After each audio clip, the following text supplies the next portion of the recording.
Hola, ¿qué tal? ¿Cómo les va? Soy Andrés Oppenheimer. Gracias por estar con nosotros en toda América Latina y Estados Unidos. Hoy vamos a hablar sobre dos temas de gran actualidad: la elección del nuevo secretario general de la Organización de Estados Americanos y el asesinato en Rusia del líder opositor Boris Nemtsov, que fue muerto de 7 balazos a solo 100 metros del Kremlin. Como ustedes saben, últimamente nos hemos preguntado muchas veces si la OEA, la UNASUR y otras organizaciones regionales se han convertido no solo en ineficientes, sino en clubes de protección mutua para gobiernos corruptos o represivos. Cada vez que se produce un atropello a la democracia en uno de nuestros países, los gobiernos convocan a una reunión urgente de la UNASUR o de la OEA, se reúnen los ministros de Relaciones Exteriores, planean una misión a ese país y después no pasa absolutamente nada. Al contrario, muchas veces ayudan al gobierno violador de las libertades democráticas a enfriar la situación y a ganar tiempo. Ahora, el 18 de marzo, se va a realizar una votación secreta en la OEA para elegir a un nuevo secretario general para reemplazar al actual, José Miguel Insulza, que ha ocupado ese cargo desde hace casi 10 años. Por ahora hay un solo candidato, el ex canciller y actual senador uruguayo Luis Almagro, que tiene el apoyo de varios países de la región.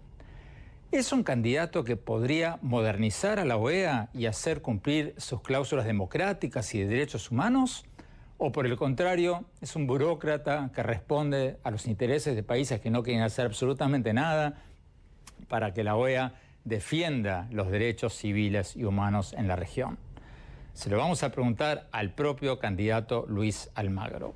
Lo entrevistamos cuando estuvo en Washington hace poco para presentar oficialmente ante la OEA sus propuestas para esa organización. Y le preguntamos de todo. Le preguntamos, entre otras cosas, si él es el candidato de los así llamados países bolivarianos, si la OEA y la UNASUR no se han convertido en un chiste y varias otras cosas. Vamos a ver lo que nos dijo y luego lo vamos a analizar desde Washington con el embajador Roger Noriega, ex subsecretario de Estados Unidos para América Latina y ex embajador de Estados Unidos ante la OEA, y Sergio Jelinek, actual vocero del senador Luis Almagro en su campaña para la Secretaría General de la OEA y ex jefe de prensa para América Latina del Banco Mundial. Y más tarde en el programa, para hablar sobre quién mató al líder opositor ruso Boris Nemtsov, tendremos desde Moscú al corresponsal del diario El Mundo de España en Rusia, Javier Colás, y en nuestros estudios al analista internacional Marco Vicencino, director de Global Strategy Project, una empresa consultora con sede en Londres.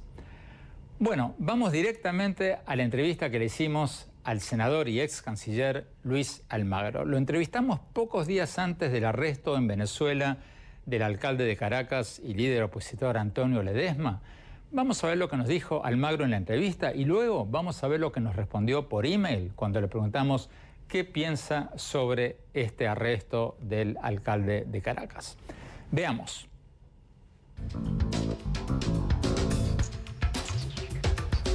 Canciller Luis Almagro, muchas gracias por aceptar esta entrevista. Antes de ir a las preguntas incómodas, por favor, cuéntenos en 2 minutos cuáles serían los principales cambios que haría usted de ser electo secretario general de la OEA. Bueno, nosotros hoy presentamos un plan de trabajo que tiene una base en un documento que ya habíamos introducido a los países en el mes de junio del año pasado. Este plan de trabajo habla fundamentalmente de la sustentabilidad financiera y administrativa de la Organización de Estados Americanos como base fundamental para implementar las instancias presupuestales correspondientes a la visión estratégica y a los 4 pilares. Esto significa proyectos concretos desarrollados en las áreas de democracia, derechos humanos, desarrollo integral y seguridad multidimensional. En el área de democracia, nosotros vamos a trabajar fundamentalmente en la creación de una escuela de gobierno de las Américas, así como en el fortalecimiento de determinadas variables en las que trabajaremos con la Carta Democrática de la OEA. En materia de desarrollo integral, hay una serie de propuestas vinculadas a la creación de una organización panamericana para la educación, un fondo de reserva para acompañamiento de crisis o desastres naturales, un trabajo también de interconectividad en el Caribe, fundamentalmente transporte marítimo corto y conectividad aérea, así como diversos enfoques de posicionamientos conjuntos en foros multilaterales. Pero ¿cómo va a ser todas estas cosas, doctor Almagro, si la OEA está quebrada? Mire, nosotros hemos estado trabajando también en temas presupuestales de la OEA. Hemos hecho un enfoque que no solamente tiene en cuenta los ingresos de la OEA, sino también los egresos, una racionalización de los gastos, la manera de no duplicar esfuerzos. Tenemos alternativas para encontrar determinados recursos que hoy se están perdiendo en la organización, pero también hemos estado en contacto en recientes visitas aquí a Washington con autoridades del Banco Mundial, del Banco Interamericano de Desarrollo, y vamos a trabajar también con la Comisión Andina de Fomento. Hablemos del primer pilar del que usted habla, la democracia. El actual secretario general de la OEA, José Miguel Insulza, ha pedido la liberación de Leopoldo López y otros presos políticos de Venezuela. De ser electo usted el próximo secretario general, ¿pediría usted lo mismo? Mire, nosotros hemos trabajado este tema en el marco de UNASUR. Y en el marco de UNASUR definitivamente vamos a ajustar las variables y coordinar las políticas que sean necesarias para llevar. Yo en este momento le tengo que hablar como canciller del Uruguay, que lo voy a hacer hasta el 1 de marzo. Después que sea electo secretario general de la OEA, voy a ocupar ese puesto y voy a trabajar estas variables con estas dinámicas. Pero, doctor Almagro, no contestó a mi pregunta. ¿Pediría usted lo mismo, pediría la liberación de los presos políticos en Venezuela o no? Mire, nosotros hemos dicho algo muy concreto y muy específico sobre esto y coordinado con otros países de la región. Si usted quiere avanzar en la pregunta, nosotros le podemos decir que hemos pedido las máximas garantías judiciales para el señor Leopoldo López o para cualquier otro detenido en Venezuela y que esas detenciones deben ajustarse a los procedimientos conforme al derecho. Nosotros no nos podemos meter en una decisión del Poder Judicial de otro país y eso lo tenemos que hacer de conformidad con las reglamentaciones y con las leyes vigentes y obviamente con los compromisos internacionales que tenemos. Eso que estamos diciendo es algo muy claro y muy específico sobre el tema concreto. Doctor Almagro, usted nos acaba de decir que no nos podemos meter con las decisiones del Poder Judicial de ningún país, pero las Naciones Unidas formalmente han pedido la liberación del líder opositor venezolano Leopoldo López. Lo hicieron el 23 de septiembre, diciendo que se trata de una detención arbitraria. También el actual secretario general de la OEA ha pedido lo mismo. Y el derecho internacional establece el derecho a la no indiferencia en casos de violaciones a los derechos humanos universales. Entonces, ¿cómo nos puede decir que no nos podemos meter? No, no estoy diciendo no nos podemos meter. Hemos señalado claramente que las instancias de coordinación en las cuales hemos tomado este posicionamiento están directamente vinculadas a los trabajos que hacemos en el mecanismo de integración de UNASUR y de concertación política de UNASUR. Y esa es la posición que hemos tomado como país y la posición que yo le puedo referir a usted hoy, en ese marco, en ese contexto y siendo canciller de Uruguay y en función de esos otros compromisos. Canciller, ¿qué dice usted a las críticas de la oposición en Venezuela de que usted y sus colegas de UNASUR brillaron por su ausencia cuando hubo 43 muertes en las protestas del año pasado en Venezuela y que la comisión de mediación de UNASUR, de la que usted participó, ha sido un chiste porque no ha logrado absolutamente nada? ¿Qué dice usted a esas críticas? Mire, yo lo que digo a esas críticas es que en primer lugar no son ciertas. Usted tiene la información de las reuniones que se hicieron en Caracas el año pasado, en marzo y en abril. Usted sabe que tiene que el reconocimiento personal del líder estudiantil Juan Requesens al trabajo que hicimos en esa reunión, específicamente menciona al canciller de Uruguay, como también lo menciona el Foro Penal Venezolano, reconociendo los posicionamientos que tuvo Uruguay en esas reuniones. Entonces, definitivamente eso no se ajusta a la verdad.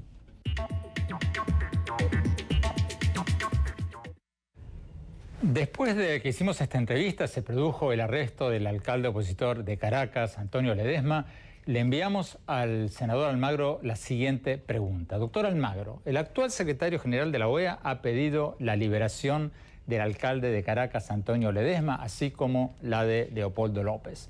De ser electo usted secretario general de la OEA, ¿pediría usted lo mismo? O sea, le preguntamos lo mismo que le habíamos preguntado sobre López, sobre Ledesma.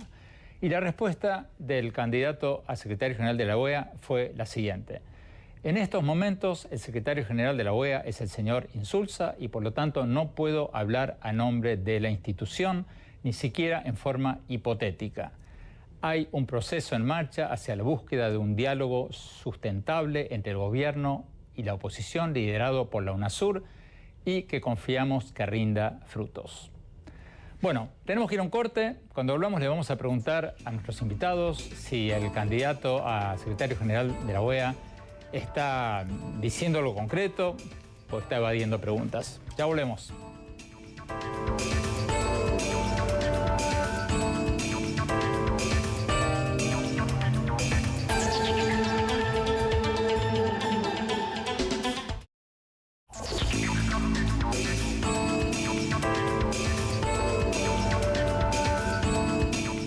Gracias por seguir con nosotros en esta entrevista con el candidato a secretario general de la OEA, de la Organización de Estados Americanos, Luis Almagro. La elección con voto secreto será el 18 de marzo y por el momento que sepamos, el doctor Almagro es el único candidato al cargo. O sea, si no se presenta nadie más, parecería ser que la tiene ganada. Sigamos con la entrevista.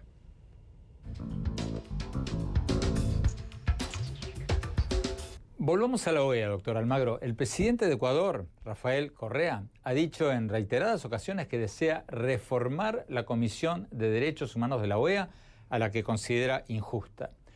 Pero los grupos defensores de los derechos humanos, como Human Rights Watch y otros, dicen que la Comisión de Derechos Humanos es lo mejorcito que tiene la OEA, quizás lo único bueno que tiene la OEA, y que esto es parte de una campaña de Correa contra los derechos humanos y la libertad de expresión. ¿Usted reformaría la Comisión de Derechos Humanos de la OEA o la dejaría como está? Mire, la Comisión de Derechos Humanos de la OEA tiene que ser fortalecida. Sus relatorías tienen que ser dotadas de mejores recursos.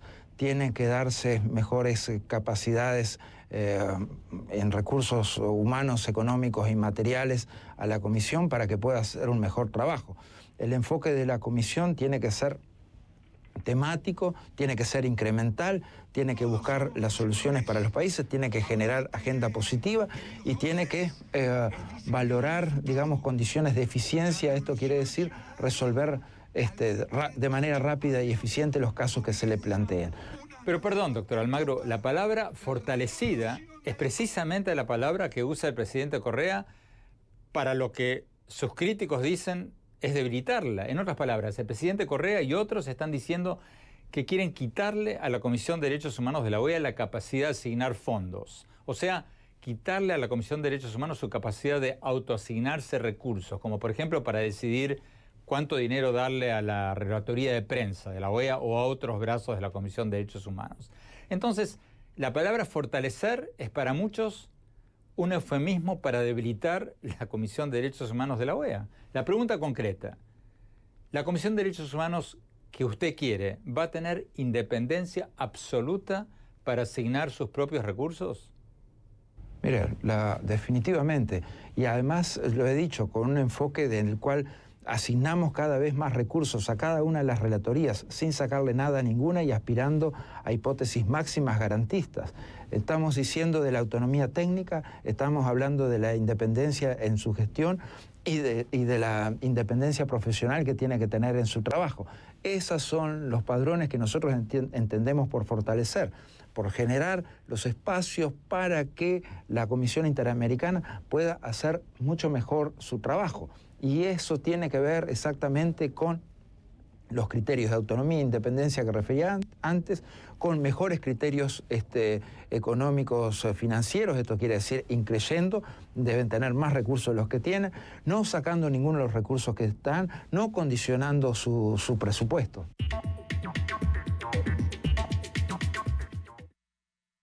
Vamos a Washington, embajador Roger Noriega. ¿Qué le parece lo que escuchó hasta ahora del candidato Luis Almagro, tanto sobre lo que él haría o no haría si es electo secretario general de la OEA en materia de pedir la liberación de los presos políticos en Venezuela, como lo que acaba de decir sobre la Comisión de Derechos Humanos en la OEA.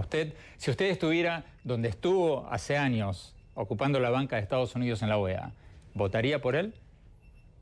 Bueno, realmente la cuestión para mí no es la candidatura de ese doctor Almagro. Tal vez él es mejor que América Sur puede ofrecer a la región interamericana. Pero el problema es la falta de compromiso por parte de los estados americanos a la OEA mismo. No puedo recordar ninguna instancia en la última década cuando la OEA tenía el centro del escenario sobre un tema importante en la región interamericana. Y eso señala una falta de interés, una falta de intensidad, una falta de una agenda positiva por parte de los Estados miembros. El secretario general de la OEA no puede hacer nada sin la voluntad, sin el involucramiento intenso por parte de los Estados miembros en la institución.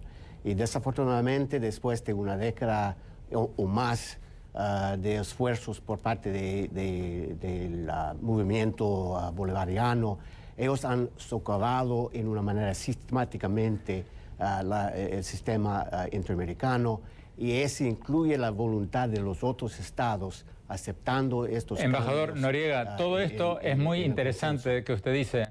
Embajador, todo esto es muy interesante, pero no ha contestado mi pregunta. ¿Le gusta lo que escuchó hasta ahora del candidato Almagro o no? Bueno, en el futuro el nuevo secretario general de la OEA tiene que crear o morir. Esa organización tiene que crear o morir, porque no significa nada realmente. OEA es completamente inactiva, no tiene relevancia en lo que está pasando en la región, los ataques contra el sistema democrático y eso.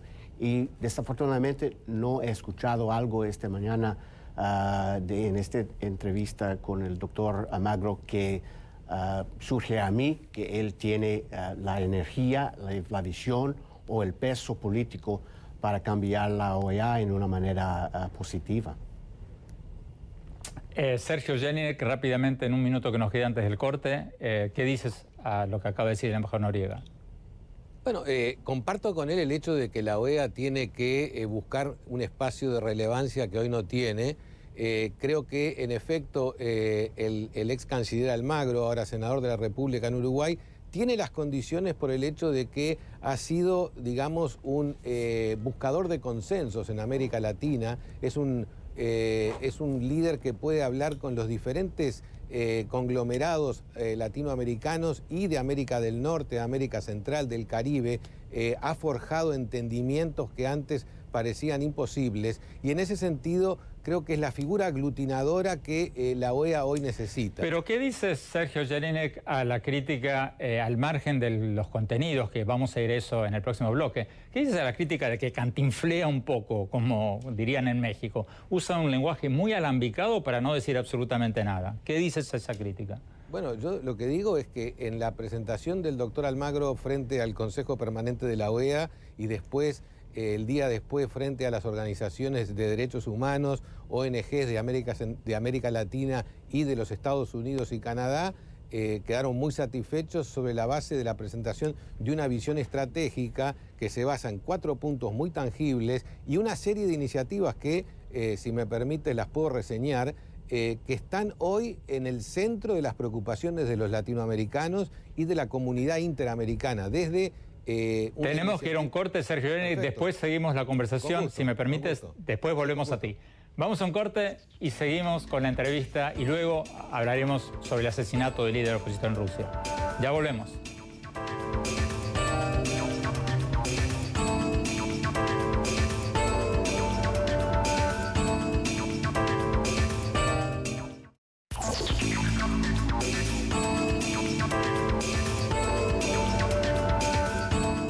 Gracias por seguir con nosotros en esta entrevista con el candidato a secretario general de la Organización de Estados Americanos, Luis Almagro. Como les decíamos antes, la elección será por voto secreto el 18 de marzo. Y por el momento, el doctor Almagro es el único candidato al cargo. O sea, si no se presenta nadie más, la tendría bastante ganada. Sigamos con la entrevista.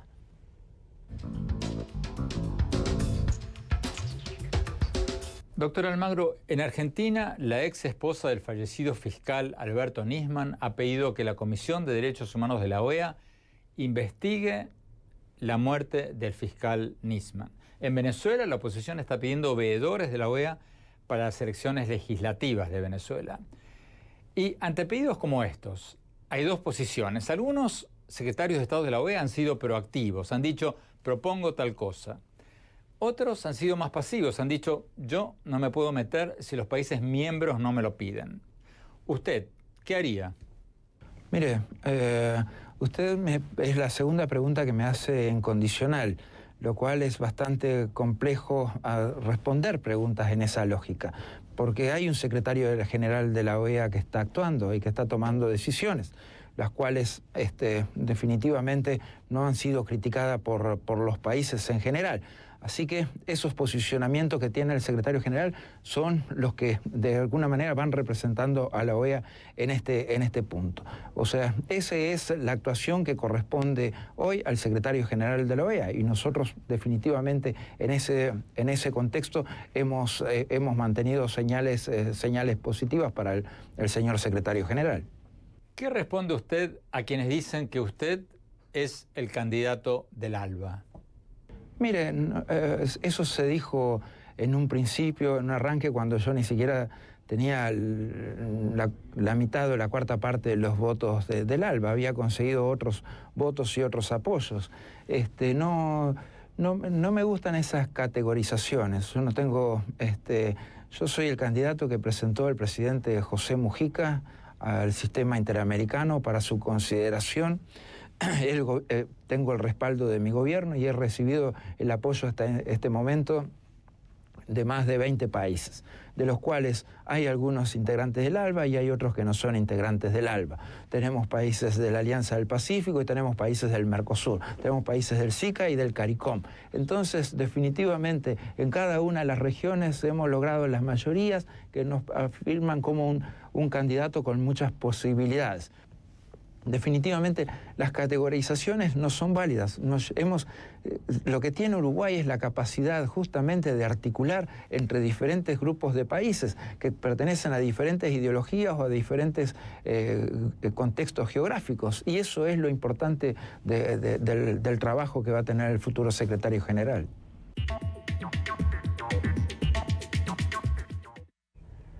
Vamos a Sergio Jelinek en Washington. Sergio, tú como representante, como vocero del candidato Almagro, ¿qué dices a la crítica de que no está diciendo absolutamente nada? O sea, de que se escuda en que él no es secretario y para no decir nada, y que lo poco que dice está diciendo que él confía en UNASUR para resolver el tema de Venezuela. O sea, él es un candidato para la OEA y está diciendo que una organización rival, la INASUR, que algunos presidentes dicen quieren que reemplace a la OEA, él está diciendo que la UNASUR tiene que resolver esto. O sea, ¿te parece? O sea, ¿cómo explicas esto? No, primero, digamos, un poco en el contexto de que él hizo un planteamiento ante la OEA y ante un grupo muy grande de organizaciones de derechos humanos planteando una agenda positiva para el cambio en la OEA, para poner a la OEA en el siglo XXI, en circunstancias que son bastante favorables. O sea, la OEA tiene una perspectiva diferente hoy. El diálogo entre Estados Unidos y Cuba, por ejemplo,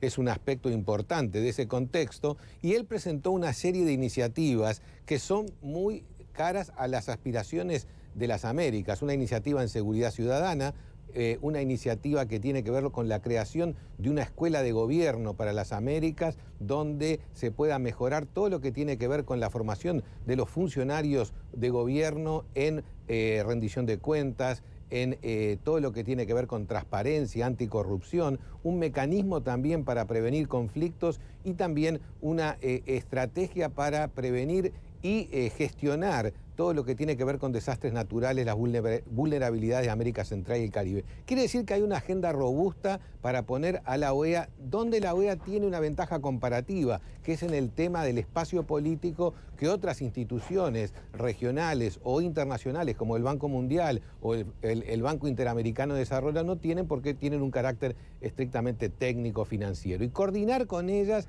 pero desde la parte política. Eso por un lado. Segundo, no creo que la UNASUR y la OEA sean instituciones rivales como las caracterizaste, Andrés, por el contrario, y tampoco la UNASUR aspira El presidente Maduro, porque Sergio Jelinek, ha dicho en más de una oportunidad que la UNASUR tendría que reemplazar a la OEA. No, en todo caso, hay algunos analistas que han hablado de eso sobre la CELAC, no la UNASUR. La UNASUR es imposible que pueda reemplazar a la OEA porque representa a América del Sur. Y la OEA tiene una configuración política única porque tiene a Centroamérica, el Caribe, los Estados Unidos, Canadá, por lo tanto representa un espacio de diálogo único que justamente hay que rescatar y hay que levantar. Queremos darle un poco de tiempo al embajador Noriega también. Embajador déjame terminar de contestarte. Entonces, en ese sentido, el hecho de que UNASUR, por ejemplo, el año pasado haya evitado el conflicto violento en Venezuela es un elemento muy positivo. Hay una misión que en estos momentos la troika de 3 países, Brasil, Ecuador y Colombia, Sergio, que están comenzando las gestiones, todo el bloque, y hay que quiero dejarle confianza. Un minuto por lo menos al embajador Roger Noriega, por favor. Gracias. En un minuto. ¿Hace bien o mal el candidato Luis Almagro en dejarle todo esto a UNASUR, a decir que confía en UNASUR para resolver el tema de Venezuela? Bueno, definitivamente no, porque está dominado por unos países y gobiernos que están, tienen una amistad o alianza realmente con el gobierno de Nicolás Maduro, y por eso no podemos esperar nada de eso. Pero el problema no es la candidatura de este señor uruguayo, doctor Almagro. El problema es el único candidato, y ese señala una falta de interés por parte de los países en la región, en la OEA. Y tal vez ellos pueden seguir adelante con UNASUR y CELAC, y Estados Unidos y Canadá pueden coordinar las cosas norteamericanas aquí con nosotros. Pero si queremos una organización robusta que puede defender los principios interamericanos, la defensa de derechos humanos, y coordinar los esfuerzos de los países americanos para enfrentar unos problemas transnacionales como el narcotráfico y todo eso, necesitamos una organización en Washington que puede ofrecer algo a los Estados miembros. Muchas gracias, embajador Noriega. Embajador Noriega, te recuerdo que había 2 candidatos más. No, que es importante. Había, pero se retiraron. Se retiraron, pero digo, no es que no era candidato único desde el inicio, había 3 candidatos y quedó uno hasta el momento, pero digo, es el propio proceso. Sergio Jelinek, embajador Noriega, sé que esto da para muchísimo, sé que los dos se quedaron con ganas y con toda justicia. Los vamos a invitar de nuevo, esto va para largo, y si el candidato Almagro resulta electo, con más razón. Muchísimas gracias y vamos al tema de Rusia. Ya volvemos.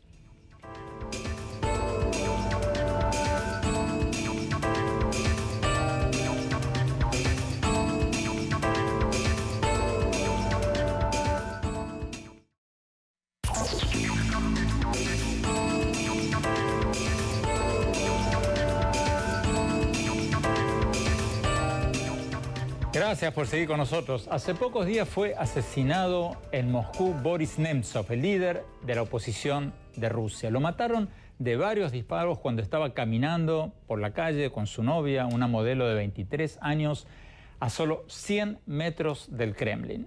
Y los medios oficiales rusos están barajando varias posibilidades: que lo mataron terroristas islámicos, que lo mandó matar su novia, que lo mandó matar algún grupo opositor para dañar al gobierno. O sea, los medios oficiales rusos están barajando todas las posibilidades, menos que el asesinato hubiera sido planeado por el propio Kremlin.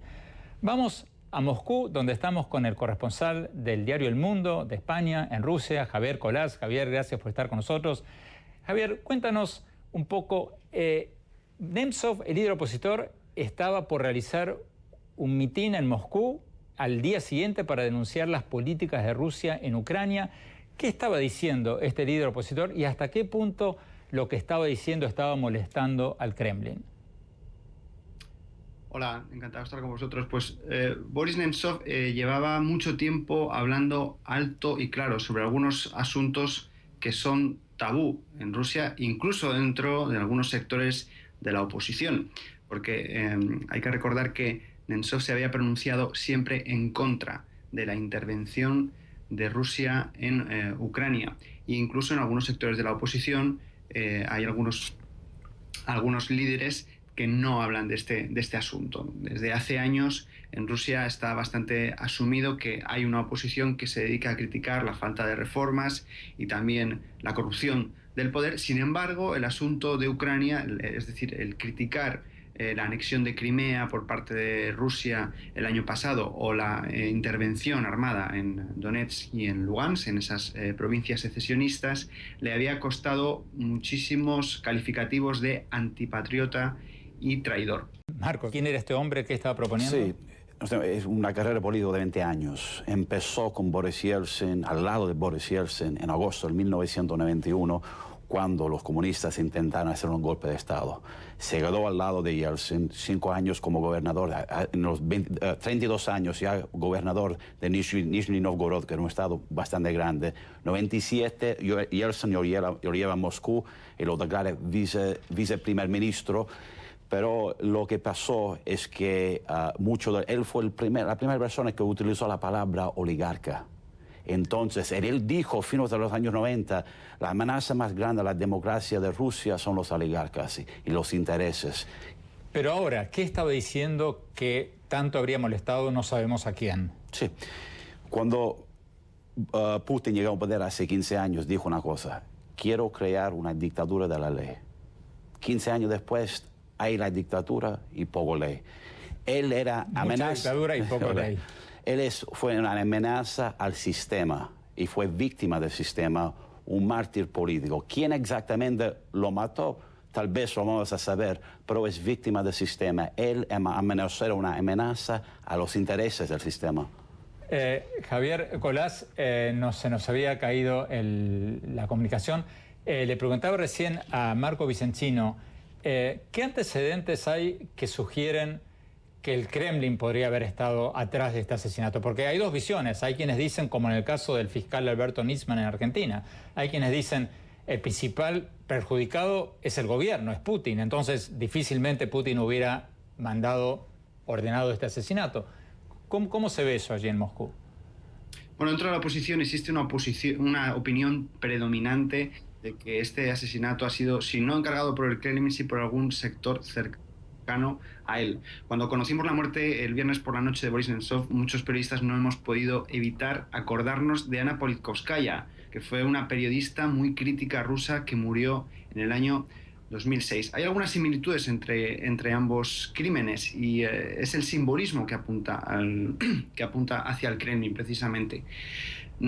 Los alrededores del Kremlin, es decir, el perímetro de 100 metros alrededor, no es precisamente el mejor sitio para una venganza amorosa o para una venganza por motivos económicos. Se trata de una zona bastante bien protegida. Da la sensación de que la persona que quería acabar con la vida de Nemtsov no solo quería eliminarle políticamente, sino enviar un mensaje muy claro al resto de la oposición. Y hay que recordar también que se produce el asesinato 24 horas antes de esa, poco más de 24 horas antes de esa gran cita de la oposición. En el caso de Anna Politkovskaya, la periodista que mencionaba hace un minuto, también había algún simbolismo porque fue asesinada en 2006, el 7 de octubre, precisamente el día del cumpleaños del presidente Vladimir Putin. ¿Significa esto que él la mató? No, pero no se puede hablar como una casualidad el hecho de que a alguien lo maten el día del cumpleaños del presidente o que lo maten a 100 metros del Kremlin y antes de una gran marcha de la oposición. No existen ese tipo de casualidades en Rusia. Marco Vicenchino, Putin, el presidente ruso, ¿es tan popular como dicen, como leemos en los periódicos, o esas encuestas no son muy creíbles? Tiene mucha popularidad. Nos recordamos que Putin, Rusia, en los años... Nemtsov era un liberal político, tenemos que estar claros con eso. Pero para muchos rusos el liberalismo está asociado con los años 90, cuando hubo el caos económico después de la caída de la Unión Soviética, y Nemtsov era viceprimer ministro durante esa época. Después, cuando llega un poder Putin en el 2000, él empieza sus reformas económicas suyas y pone su gente, pone sus oligarcas, por lo que hace que durante esos años el precio del petróleo sube. Eso lleva mucho dinero, se calma el mercado, se mejora la vida un poquito más, y entonces la gente común que tiene poca experiencia con la democracia, para él y también hay ese culto de personalidad en Rusia, el líder fuerte, y para muchos rusos Putin representa ese líder, un líder fuerte, un líder que creó estabilidad, y entonces tiene mucho apoyo. Ahora con la guerra en Ucrania, hay muchos, con la caída del petróleo, le sirve mucho a Putin este conflicto, porque es para desviar la atención. Sí, muy común en la historia eso. Cuando hay problemas internos, claro, crear y fomentar problemas afuera. Javier Colás, ¿cuál es el impacto que ha tenido en Moscú, tú que estás allí viéndolo todos los días, el asesinato de Nemtsov? ¿Está pasando algo parecido que está pasando en Argentina con la misteriosa muerte? No sabemos si fue un asesinato o un suicidio, como en el caso de Nemtsov, pero está pasando algo como lo que pasó en Argentina con el fiscal Alberto Nisman, que su muerte ha provocado una ola de manifestaciones antigubernamentales, ¿o no? ¿Qué está pasando en Rusia ahora? Bueno, por un lado, es verdad que la muerte de Nemtsov ha reactivado el movimiento opositor, que había surgido sobre todo a finales de 2011 y principios de 2012, que es cuando se produce el anuncio del regreso a la presidencia de Vladimir Putin y finalmente la victoria de Vladimir Putin en las elecciones de marzo. Durante los últimos años la oposición ha estado intentando construir un mensaje unitario y encontrar también un solo líder, pero hasta la fecha no lo habían conseguido, y además el gobierno ruso les ha creado continuos problemas legales a los líderes de esa oposición. Estaban muy adormecidos, es cierto, y con la muerte de Nemtsov han vuelto a salir a la calle, y el pasado fin de semana la verdad es que consiguieron reunir a muchísima gente. Se habla de más de 25.000, 30.000, incluso 35.000 personas, lo cual es mucha gente en Rusia, que es un país donde no son muy proclives ahora las personas a las manifestaciones. Así que es cierto que por un lado ha revivido el movimiento opositor. También hay que tener en cuenta que durante las últimas semanas, antes del asesinato de Nemtsov, el movimiento opositor había sido muy atacado en otras manifestaciones y también desde el Estado. Pocos días antes de la muerte de Nemtsov se podía ver en Moscú a gente desfilando por las calles con pancartas en las que decían muerte a los traidores, muerte a la quinta columna, prisión para... Javier Colás, en un minuto, volviendo a lo que nos decía Marcos Vicencino sobre la popularidad de Putin, ¿puede Rusia volver a ser una potencia emergente cuando su economía está quebrada y con los precios del petróleo por el piso? ¿Puede Rusia resurgir como quiere Putin? ¿O esto es un tigre de papel, una cosa muy endeble que parece muy imponente pero que realmente se está cayendo?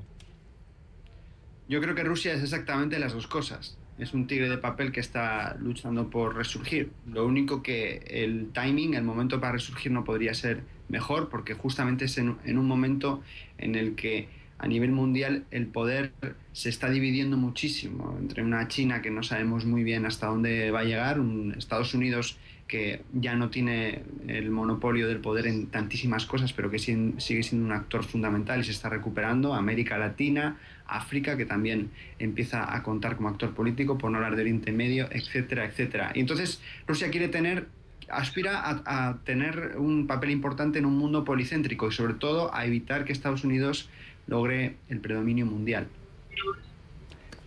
Marco Vicencino, en 30 segundos, ¿resurge Rusia o no? Se queda como un poder regional en lo que considera su esfera de influencia, con otras influencias internacionales. Obviamente tiene un arsenal nuclear, tiene su posición en el Consejo de Seguridad de la ONU, sigue con ciertas influencias, pero principalmente se queda como poder regional en su esfera de influencia. O sea, estamos viendo en un mundo de Estados Unidos y China. ¿Rusia no está en esa categoría o sí? No está en esta categoría, pero hay varios otros países. Hay India, hay Nigeria, Sur de África, hay Brasil. Venimos un mundo multicéntrico. Muchísimas gracias Javier Colás, muchísimas gracias Marco Vicencino. Vamos a un corte rápido y mi opinión. Ya volvemos.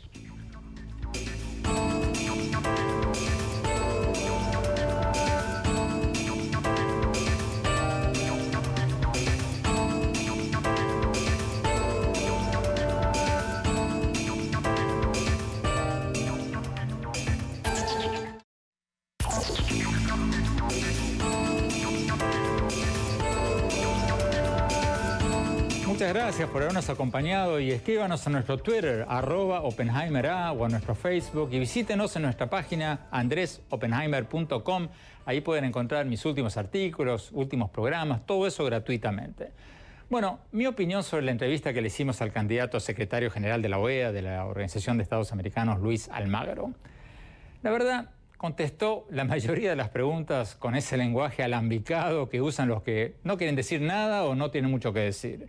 Y algunas de las cosas que dijo son preocupantes. Por ejemplo, cuando le preguntamos si, al igual que el actual secretario general de la OEA, pediría él la liberación del líder opositor venezolano Leopoldo López y del alcalde Antonio Ledesma, Almagro contestó que no podía responder a esa pregunta porque es hipotética y agregó que hay un proceso en marcha de UNASUR en el que él confía.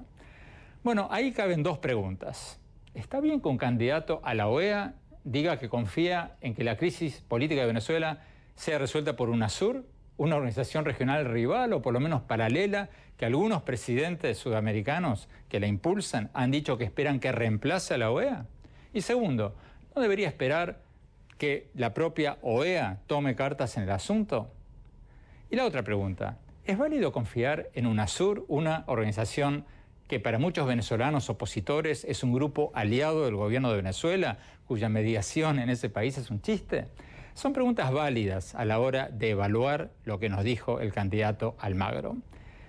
Pero por el otro lado, para ser justos, Almagro es un candidato que se va a someter a una votación secreta de todos los países de la OEA y probablemente no quiera antagonizar a un bloque grande de países liderados por Venezuela haciendo declaraciones críticas porque sería imprudente, no le sumaría nada y podría perder la elección. Desde ese punto de vista quizás haya que darle el beneficio de la duda. ¿Qué creen? Escríbanos, déjenos saber. Gracias, hasta la próxima.